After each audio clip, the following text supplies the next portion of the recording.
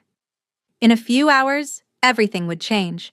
Either she would reclaim her name, her children's legacy, and her rightful place, or Lysandra would finish what she'd started, and Alara would disappear forever. There was no middle ground, no room for failure. She touched the evidence hidden beneath her cloak and walked toward the palace gates. The great hall blazed with light. 1,000 candles glittered from chandeliers and wall sconces, casting golden shadows across silk gowns and jeweled throats. The cream of Valdrin society had gathered to celebrate the equinox, to drink the Alpha King's wine and curry his favor. And there, seated at the high table, was Lysandra. She wore crimson tonight, blood-red silk that made her golden hair shine like a halo. She was laughing at something the man beside her had said, radiant, triumphant, every inch the princess who had won. Beside her, the Southern Isles princess sat in the place that should have been Elaraz, young, dark-haired, beautiful, looking at Theron with practiced adoration, and Theron himself. Alara forgot to breathe when she saw him. He looked terrible, gaunt, hollow-eyed, like a man who hadn't slept in months. He sat rigidly in his throne, barely touching his wine, barely acknowledging the celebration happening around him. This was not a man enjoying his victory. This was a man being slowly hollowed out by it. Alara pushed through the crowd, her hood still raised, her blood pounding against her ribs. She was almost to the center of the hall when a hand closed around her arm. "I knew you'd come." Seraphine's smile was a blade. "Lysandra will be so pleased." "Let go of me." "I don't think so. You're going to come with me quietly, and we're going to have a little conversation in the dungeons where no one can hear you." Ilara drove her elbow backward, catching Seraphine in the stomach. The woman doubled over with a grunt, and Ilara pulled free, stumbling toward the high table. "Theron!" Her voice rang out across the hall. The music stopped. Every head turned. Ilara pushed back her hood, revealing her face, her pregnant form, the evidence clutched in her raised hand. "I have proof that I was framed," she shouted. "Proof that the letters were forged. Proof that your sister has been lying to you from the beginning." Chaos erupted. Guards surged forward. Nobles gasped and scrambled backward. Lysandra shot to her feet, her face twisted with fury. "Seize her!" Lysandra screamed. "She's delusional. She's dangerous." "Stop!" Theron's voice cut through the chaos like a thunderclap. He was standing now, staring at Ilara with an expression she couldn't read, shock, hope, anguish, all tangled together. "Let her speak." "Brother, she's clearly—" "I said let her speak." His eyes never left Ilara's face. "Guards, stand down, now." The guards hesitated, then obeyed. Ilara walked forward on unsteady legs, her hand pressed to her belly where the twins were kicking frantically. She stopped at the foot of the high table, looking up at the man who had shattered her heart. "Read these." She held out the papers. "Practice sheets in my handwriting, created by a forger named Cedric Hollow. A note from your sister instructing him to destroy the evidence after he was paid. Your scribes lied, Theron. Or they were replaced with men loyal to Lysandra. Every piece of evidence against me was fabricated." Theron took the papers with unsteady hands. The hall was silent as he read, every eye fixed on the Alpha King's face as it transformed from confusion to disbelief to dawning, horrified understanding. "These are Lysandra's words." His voice was hoarse. "This is her handwriting." "Lies." Lysandra's composure cracked. "She's manipulated the evidence, brother. You can't possibly believe—" "I believe my own eyes." Theron looked at his sister, and Ilara saw the moment his heart broke. "How could you do this? She was your friend. She was carrying my children, our family. She was an obstacle." All pretense of sweetness vanished from Lysandra's face, replaced by something ugly and desperate. "A common nobody who bewitched you into forgetting your duty. The Southern Alliance would have strengthened our kingdom. The heirs she carries would have diluted our bloodline. I was protecting you, brother. Protecting our legacy. By destroying an innocent woman, by making me—" Theron's voice cracked. "By making me believe my own mate had betrayed me? You were supposed to move on." Lysandra's voice rose to a shriek. "You were supposed to forget her and marry properly and give me the influence I deserved. I did everything right, everything."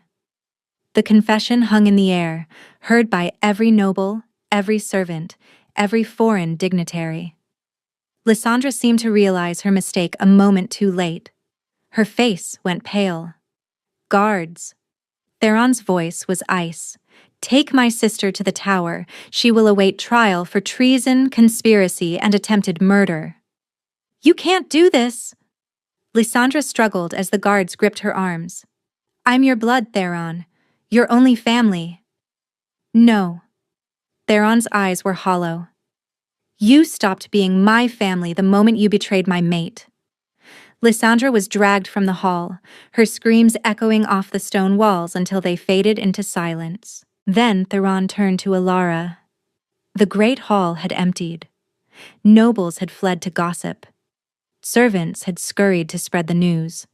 The Southern Isles princess had been escorted away by her furious chaperone, the alliance crumbling before it had ever truly begun.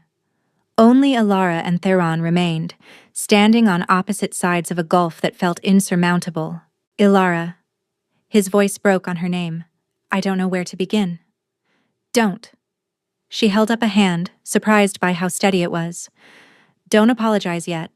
I need you to understand what you did to me first." He flinched but didn't look away. "Tell me." "You humiliated me in front of everyone I knew." The words came slowly, each one a stone she'd been carrying for months.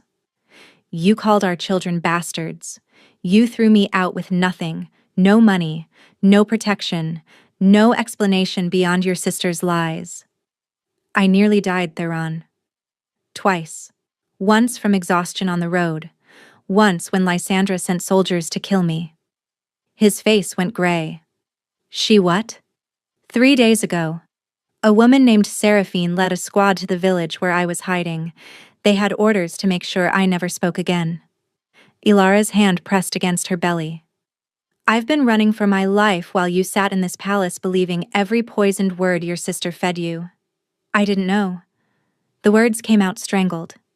Ilara, I swear to you, You didn't ask. Her voice rose. You didn't investigate. You didn't give me a single chance to defend myself before you destroyed my life. You were so certain, so absolutely convinced, that you couldn't even consider the possibility that you were wrong. Theron sank to his knees. The Alpha King, the most powerful man in the realm, knelt before her on the cold stone floor with tears streaming down his face. You're right.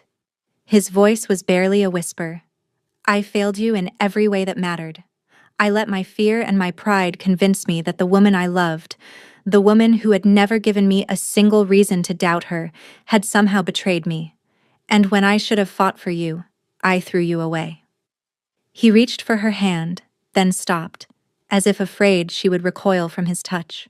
I'm not asking you to forgive me. I don't deserve it. But please, Ilara, please let me try to make this right.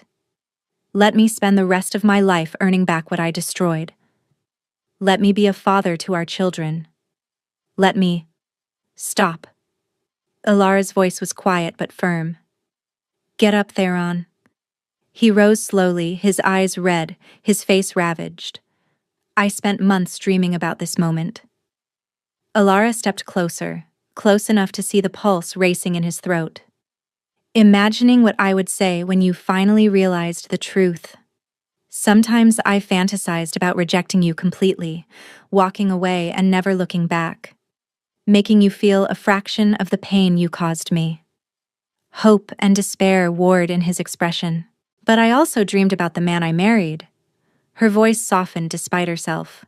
The one who found me in that backwater tavern and saw something worth loving. The one who held me through my nightmares and swore he'd protect me from anything. She placed her hand over his heart, feeling it slam beneath her palm. That man made a terrible mistake. He trusted the wrong person and hurt the right one. But he's also the father of my children. And I have to believe, that he's still in there somewhere. He is. Theron's hand covered hers, shaking. I swear to you, Ilara, on my life, on our children's lives, I will never doubt you again. I will never let anyone come between us again. Just give me a chance to prove it. Ilara studied his face for a long moment, searching for any trace of the cold stranger who had thrown divorce papers at her feet. She found only anguish and love and desperate hope. You don't get to be my husband again. Her words made him flinch. Not yet. Not until you've earned it. But you can be present when your children are born. You can prove that you've changed. And maybe, if you work very hard and I decide to let you, we can find our way back to each other. I'll take it. His voice was fierce with gratitude. Whatever you're willing to give, I'll take it. I'll spend every day showing you that I'm worthy of another chance. See that you do. Ilara pulled her hand back, already missing his warmth. Now help me find somewhere to sit. Your heirs have been kicking my ribs for the past hour and I'm exhausted.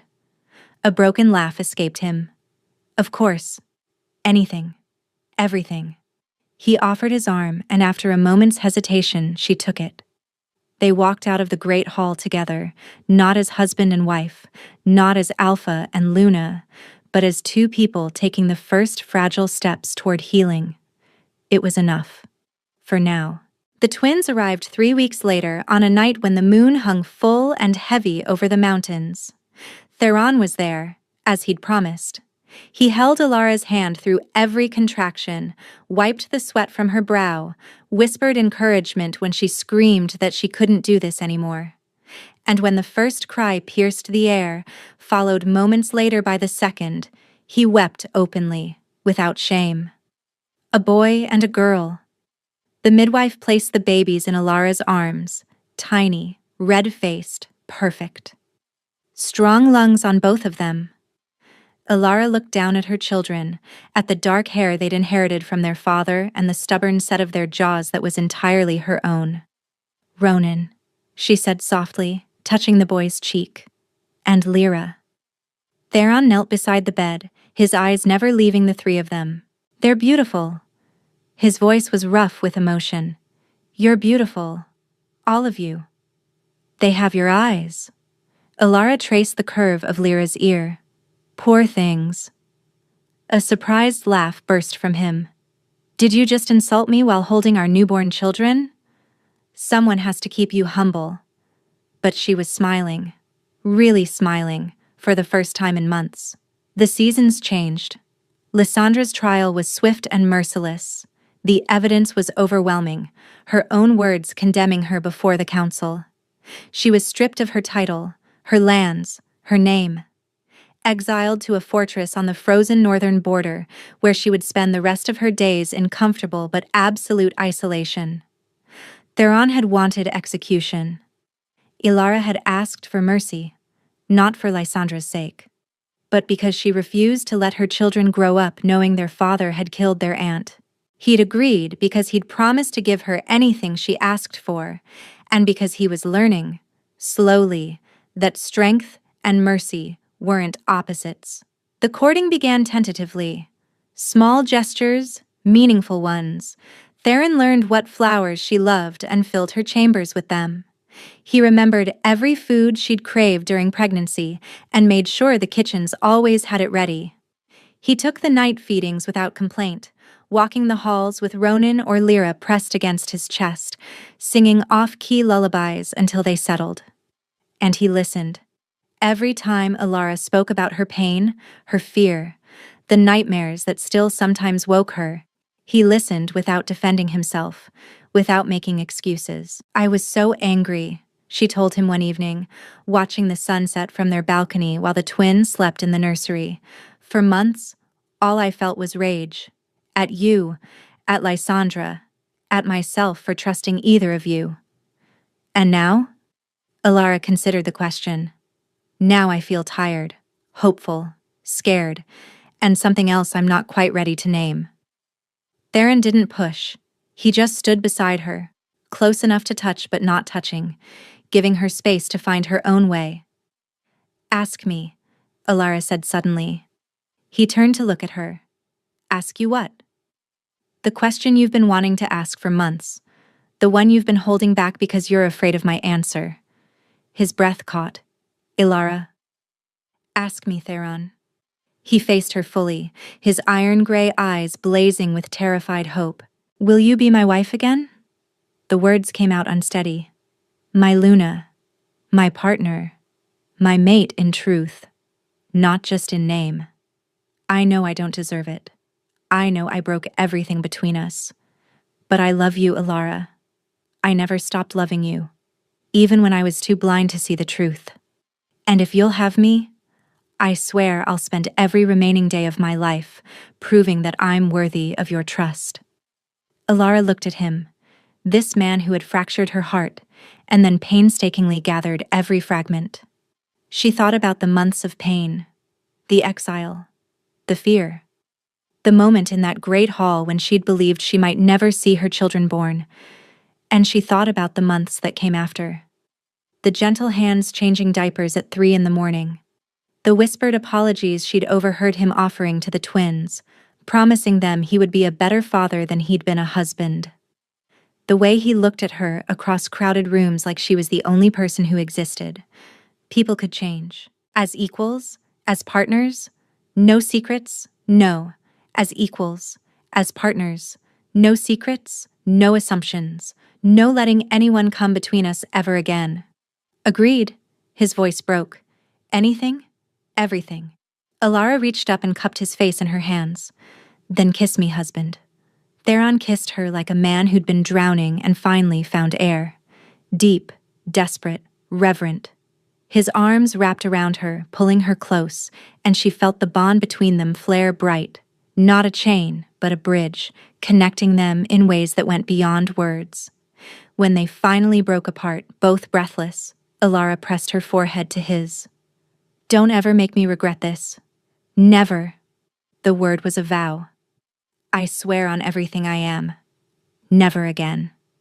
From the nursery, a tiny cry broke the silence. Then another, joining in. Alara laughed, wiping her eyes. Your heirs demand attention. Our heirs. Theron took her hand, threading their fingers together. Come on, let's go be parents. They walked into the nursery together, and Alara looked at the life she'd built from the ashes of the one that had burned. A mate who had learned from his mistakes. 2 perfect children who would grow up knowing they were loved. A kingdom that had welcomed her back, not as the disgraced Luna, but as the woman who had exposed a traitor and saved her family. She'd walked into that baby shower expecting celebration and received devastation instead. But devastation hadn't crushed her. It had forged her into something stronger.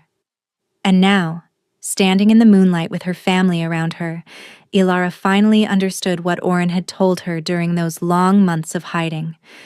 The darkest nights produce the brightest stars. She was proof of that now. They all were. Where are you listening from? Let's meet in the comments. I love hearing your thoughts, and if you'd like to support me, please subscribe. It's free, and it helps more people hear these stories.